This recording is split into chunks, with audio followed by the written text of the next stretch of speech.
Taxus, Baccata, Summergold. I call it a golden yew. A feature of this shrub is that it looks nice and golden in spring and early summer. It is now the 14th of May. Because of the new growth appearing on the ends.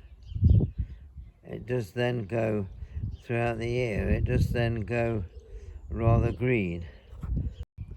A feature of this shrub is that it can be pruned at any time of the year to create the shape that you desire.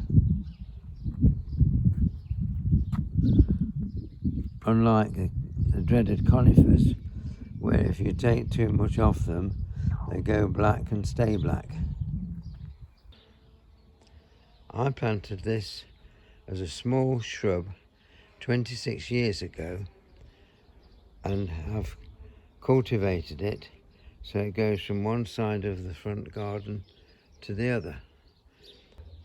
Taxus, Baccata, Summergold.